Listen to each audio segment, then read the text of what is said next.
Donc là, dans cette vidéo-là, je vais corriger cette erreur-là, comme dans les vidéos précédentes, j'ai corrigé d'autres problèmes dans la console. Donc là, à chaque fois, là, j'ai l'erreur du favicon.ico. On peut voir qu'il y a not found, il ne trouve pas le favicon. Donc dans cette vidéo, on va mettre un favicon. Donc c'est quoi un favicon? C'est ici, là, il y aura une petite image qui se mettra dans l'onglet. L'intérêt du favicon, c'est que lorsque tu enregistres ton site dans les favoris, ou lorsque tu enregistres un site dans les favoris, et bien à côté donc du texte du favori, tu as une icône. Ça permet d'identifier un site par rapport à un logo. Donc là, je vais sur Google et là, je vais écrire favicon. Pourquoi je vais écrire favicon? Parce que je vais utiliser un générateur. Un petit générateur de favicon. Donc je vais prendre le premier qui arrive.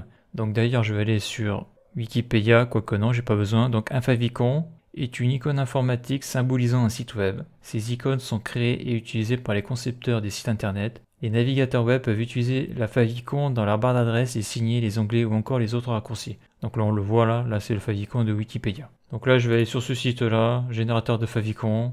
Donc là par exemple je vais faire un E. Donc soit tu dessines ton favicon, là je fais un truc rapide. Voilà, je dessine ça, c'est dégueulasse. Et je vais changer de couleur, voir. On peut effacer, c'est bien. Là j'ai repris le stylo, voilà, je prends la gomme, j'efface. Donc voilà, donc là j'ai fait un favicon. Bon, il vaut ce qu'il vaut. Donc après, l'éditeur de favicon, ici, ce qui est intéressant, c'est que tu peux... on va le voir après. Donc là, je vais faire générer votre favicon. Donc là, il me génère le fichier, télécharger, enregistrer. Ok. Donc là, il est en train de télécharger, c'est déjà fini.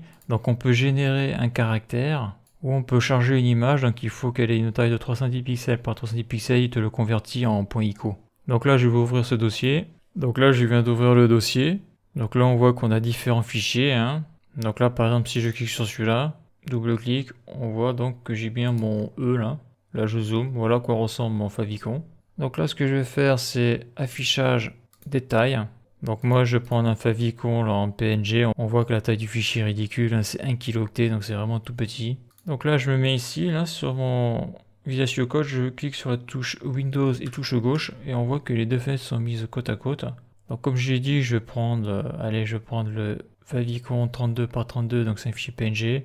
Donc je clique gauche dessus, je fais un glisser-déposer dans Visual Studio Code. Ça n'a pas marché. Ça n'a pas marché, pourquoi? Parce que j'ai pas zippé le fichier. Il faut que je zippe le fichier, là, j'ai extraire tout. Voilà, j'extrais tout. Alors il faut pas se faire avoir, parce que quand tu cliques deux fois sur l'icône, tu rentres dans le fichier zip, mais les fichiers sont toujours compressés, tu ne peux pas les sortir du fichier zip, il faut d'abord décompresser le fichier, ce que je viens de faire. Donc voilà à quoi ressemble mon icône, mon favicon. Donc là je vais faire affichage détail. Voilà, moi je vais prendre un PNG. Donc favicon, je prends un favicon en 32 par 32, on voit le fichier fait 1 kilooctet, c'est ridicule. Donc là, clic gauche, glisser, déposer. Voilà, ça marche. Là, je remets en grand écran. Super. Donc là, je vais commencer par index.html. Donc le code, déjà, il va faire une balise link. Donc là, c'est pas du style sheet, c'est du icône. Après, il faut mettre le type. Donc le type, ça va être une image en PNG. Voilà. Et pour le href, donc là, ça va être ./ Je sélectionne favicon 32 par 32, CTRL-C. Et là, je vais contrôler ça dans le navigateur. J'actualise.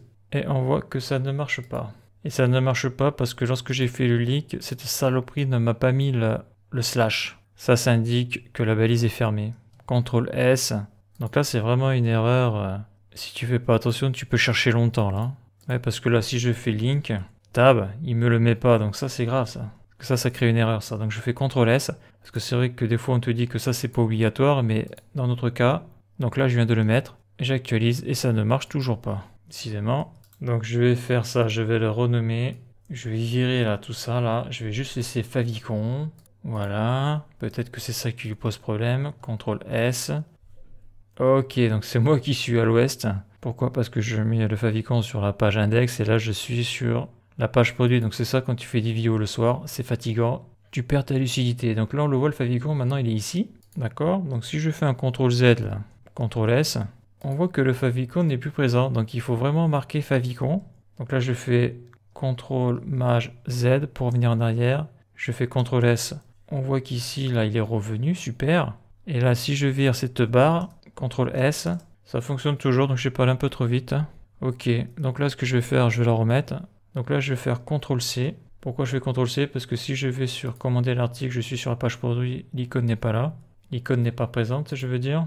Donc je vais sur la page produit, je le mets là. Donc là, il va falloir que je le fasse sur toutes les pages HTML parce que là, bien sûr, le head, je le gère de manière classique. Hein, je n'ai pas fait un fichier JavaScript pour le head pour l'implémenter de manière automatique. Donc après, panier, je vais faire la même chose. CTRL S, et il me reste confirmation, je fais la même chose. Entrée, CTRL V, CTRL S. Donc là, maintenant, je vais sur le site. Donc, accueil, c'est bon, ça marche, il n'y a pas d'erreur. Je vais sur la page produit, c'est bon, ça marche. Je vais sur la page panier, l'icône est là, c'est bon, ça marche. Je confirme la commande, c'est bon, ça marche, et il n'y a pas d'erreur.